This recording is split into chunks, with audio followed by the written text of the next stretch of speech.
గురుగారు నమస్కారం. నమస్కారం అండి. ఓం నమో వెంకటేశాయ. వెంకటాది సంస్థానం బ్రహ్మాండే నాస్తికించిన వెంకటేశ సమోదేవో న భూతో న భవిష్యతి. ఎలా ఉన్నారు గురుగారు? సూపర్ రచ్చ రచ్చ రచ్చోభ్యః. ఇంత ఎనర్జీ ఎట్లా సాధ్యం గురుగారు? అంటే అన్ని వైపులా 360 డిగ్రీస్ నుంచి మిమ్మల్ని శత్రుమూకలు తరుముతున్నా కూడా ఇంత ఎనర్జీతో ఎలా ఉంటారు మీరు? అలవాటైపోయింది 360 డిగ్రీస్. అంటే నిన్ను ఎవడో విమర్శిస్తుంటే, నిన్ను ఎవడో టార్గెట్ చేస్తుంటే దాని అర్థం ఏంటంటే నువ్వు జీవితంలో సక్సెస్ అయినావు అని అర్థం. ఓకే.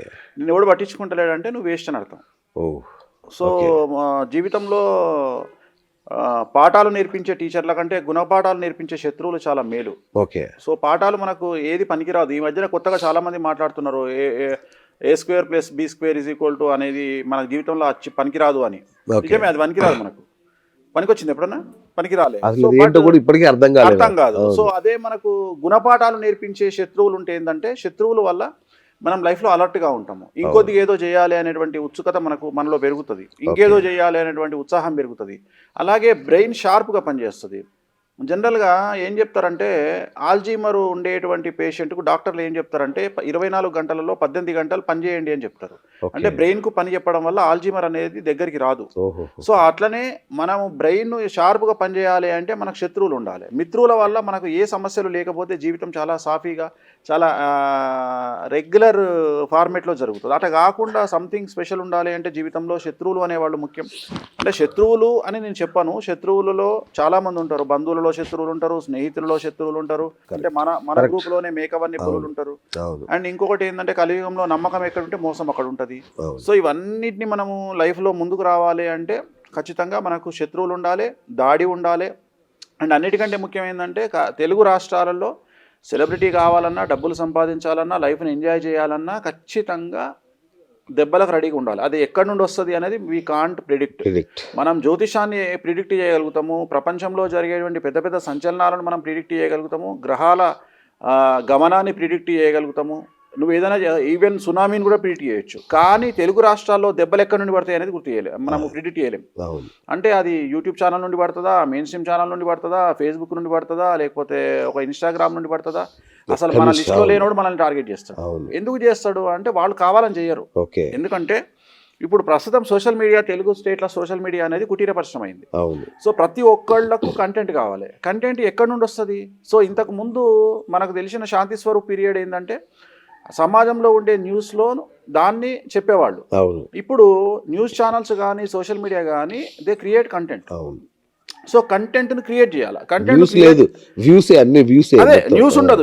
కంటెంట్ క్రియేట్ చేయాలంటే ఏం జరుగుతుంది అంటే వీళ్ళు ఏం చేస్తారంటే ఒక 40-50 ఇష్యూస్ను డైలీ పెట్రోల్ పోస్తూ ఉంటారు. పెట్రోల్ పోస్తుంటే దాంట్లో ఏదో ఒకటి బుస్సుమంటుంది అనగానే దాన్ని అందరు పంచుకుంటారు.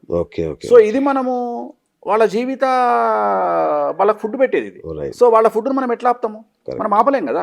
కానీ మరి శపిస్తున్నారు ఎందుకు? పాపం బుడ్డోళ్ళు కదా, చిన్న చిన్న కుటీర పరిశ్రమ, జైలుకి పోతారు మీరు అంటే అందరు అంటే నేను ఇక్కడ లాజిక్ ఏం మాట్లాడుతున్నా అంటే కాదేది విమర్శకు అనర్హం అని మీరెట్లా మాట్లాడుతున్నారో నేనేం చెప్తున్నా అంటే ప్రపంచంలో ప్రస్తుతం తెలుగు రాష్ట్రాలలో జైలుకు పోవడానికి తప్పు చేయాల్సిన పని లేదు. నేనేమంటున్నా అంటే మీరు అబ్జర్వ్ చేయండి, విశ్లేషకుల పేరుతోని ఇష్టం వచ్చినట్లుగా మాట్లాడేటువంటి జనాలు ఉన్నారు. ఒకవేళ మనం ఫోన్ చేసి ఏందా ఇట్లా మాట్లాడుతున్నావు అని అడిగితే నాకేమి ఇస్తామని అడుగుతుండేవాడు ఆ విశ్లేషకుడు. అంటే నేను అనేది ఏంటంటే ఇప్పుడు క్రికెట్ గురించి మాట్లాడాలి అంటే you must be A cricketer. Cricketer అయి ఉండాలి. క్రికెటర్ కాకుండా నువ్వు మన విరాట్ కోహ్లీ గురించి మాట్లాడే రైట్స్ నీకు లేవు, 6 గురించి మాట్లాడే రైట్స్ నీకు లేవు. ఇది నేను నమ్మే సిద్ధాంతం. కరెక్ట్. జ్యోతిషం గురించి మాట్లాడాలి అంటే నువ్వు ఖచ్చితంగా జ్యోతిష్కుడు అయి ఉండాలి. అట్లనే నువ్వు ప్రతిదీ నువ్వు సైంటిస్ట్ గురించి మాట్లాడాలంటే సైంటిస్ట్, డాక్టర్ గురించి కానీ ఏమవుతుంది అంటే తెలుగు స్టేట్స్లో వాళ్ళు విశ్లేషకులు అని పేరు పెట్టుకుంటారు. విశ్లేషకుడు నువ్వు ఏ విశ్లేషకుడు చెప్పు? నేను అనేది నువ్వు ఏ విశ్లేషకుడు? నువ్వు జ్యోతిషాన్ని విమర్శిస్తావు, రాజకీయాలను విమర్శిస్తావు, సినిమాను విమర్శిస్తావు. ఇప్పుడు నిన్న పెద్ద లొల్లి అవుతుంది, నిన్న ఈవినింగ్ నుండి లొల్లి అవుతుంది. పూల చొక్కా అనేటువంటి మనిషి పెద్ద సినిమా గురించి నోటికి వచ్చినట్టు మాట్లాడాడు నిన్న. నేను అనేది ఏంటంటే సినిమా తీయడానికి ఎంత కష్టపడతారు. ఆల్రెడీ తెలుగు సినిమా ఇండస్ట్రీ సకలం సంకనాకిపోయింది. అవును పేరుగల్ల ప్రొడ్యూసర్లు, సమాజంలో పేరుగల్ల ప్రొడ్యూసర్లు అని చెప్పుకున్నటువంటి వాళ్ళ దగ్గర డబ్బులు లేవు. నేను ఈ మాట చెబితే ఎవడు నమ్మడు. అవును కానీ నిన్న అంత పెద్ద బాలయ్య బాబు సినిమా ఆగిపోవడానికి కారణం ఏంటి? ఒక 28 కోట్ల రూపాయలు కట్టలేనటువంటి ప్రొడ్యూసర్ వల్ల సినిమా ఆగిపోయింది. బా.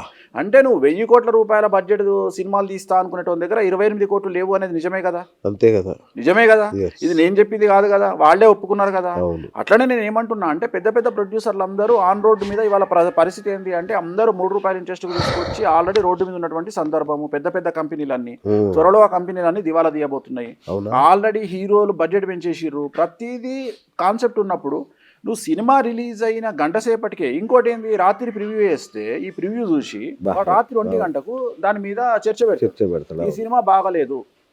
నేననే పాయింట్ ఏంటంటే అసలు నీకు ఎక్కడిది రైట్స్?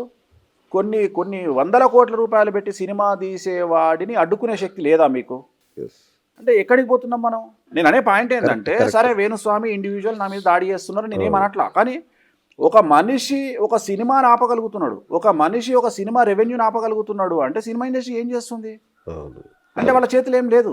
కరెక్ట్. నేను అనే పాయింట్ ఏంటంటే మనకు ఈ సైబర్ క్రైమ్లో ఉన్నటువంటి లొసుగులను పట్టుకొని రైట్ ఎవరు ఇష్టం వచ్చినట్టు వాడు రెచ్చిపోతున్నాడు. కరెక్ట్. సీఎం లేదు, ఎవరు లేరు. ఇంతకుముందు నేను చూసిన న్యూస్ ఏంటంటే ప్రముఖ రాజకీయ నాయకులు బిఎస్ గారు అలాని ప్రముఖ రాజకీయ నాయకులు చారి గారిని విమర్శించారు. అవును ఇది పద్ధతి. అవును. ఇది ఇట్లా చెప్పేవాళ్ళు, లేదంటే తీవ్రంగా విమర్శించే వాళ్ళు, అంతే. లేదంటే తీవ్రంగా విమర్శించేవాళ్ళు.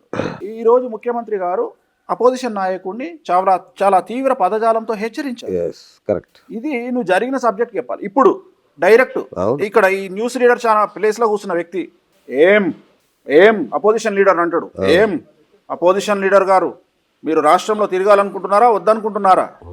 నీకేం సంబంధం రా అయ్యా, నువ్వు ఆఫ్టర్ ఆల్ న్యూస్ రీడర్. అది నువ్వు చెప్పాల్సింది జనాలకు న్యూస్ కదా. ఇంకా దీంట్లో దన్నుకోవడము, ఒక న్యూస్ రీడర్ ఇంకో న్యూస్ రీడర్ దన్నుకోవడము, దీంట్లో ఒక యూట్యూబ్ ఛానల్ ఓనరు ఇంకో యూట్యూబ్ ఛానల్ దన్నుకోవడం. ఎందుకు దన్నుకుంటారో అర్థం కాదు. ఇప్పుడు ఈ మధ్యన కొత్తగా హిందూ మతంలోకి ఎంటర్ అయిన సబ్జెక్ట్ ఏంటంటే, ఈ మధ్యన ట్రెండింగ్ ఏంటంటే హిందూ మతంలో ఉన్న ఆచారాలను తప్పుపడతాడు. ఎవరో ఒక ఆయన వచ్చి నేను పండితుడిని చెప్పుకొని భవానీ మాల లేదంటాడు. చూసుంటారు, భవానీ మాలనే లేదంటాడు చరిత్రడా.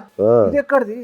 అంటే మీరు అంటే ఎక్కడికి పోతున్నారు అంటే వ్యూస్ కోసం అని చెప్పేసి వాళ్ళు తెగిస్తున్నారు, వ్యూస్ కోసం అని చెప్పేసి ఐడెంటిటీ క్రైసిస్ లో వీళ్ళు ఉన్నారు, వ్యూస్ కోసం వాళ్ళు ఉన్నారు. సో నేనేమంటున్నా అంటే ఇది ఇట్లనే సాగదు.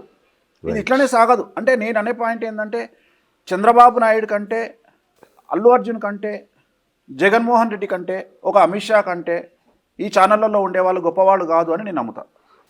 అది మీరు కూడా నమ్ముతారు అనుకుంటున్నా. నమ్మి తీరాల్సిందే. అంటే నేనేమంటున్నా, ఒక రేవంత్ రెడ్డి, ఒక చంద్రబాబు, ఒక జగన్, ఒక అమిత్ షా, ఒక అల్లు అర్జున్, దీంట్లో మనకు అందరున్నారు. ఒక రవి ప్రకాష్.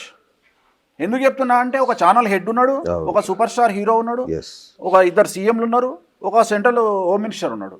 నేనేమంటున్నా అంటే వీళ్ళకంటే గొప్పోళ్ళు అయితే తెలుగు సోషల్ మీడియా కానీ మెయిన్ స్ట్రీమ్ మీడియాలో ఉండేవాళ్ళు కాదు అని నేను నమ్ముతున్నా. సో వీళ్ళే జైలుకు పోగలిగినప్పుడు మీరెంత, నేనెంత? అంటే అది ఎక్కడ ఫైర్ అవుతుంది అనేది నేను చెప్పలేను. మీరు ఏమైతుంది అంటే ఇష్టం వచ్చినట్లు మాట్లాడుతూ పోతున్న సందర్భంలో మీడియా అనే దాన్ని మనం ఏమంటామంటే, నామనక్షత్రంలో మీడియా అనేది సింహరాశికి సంబంధించింది, మఖా నక్షత్రానికి సంబంధించింది. ప్రస్తుతం మఖా నక్షత్రం సింహరాశికి అష్టమ శని నడుస్తోంది.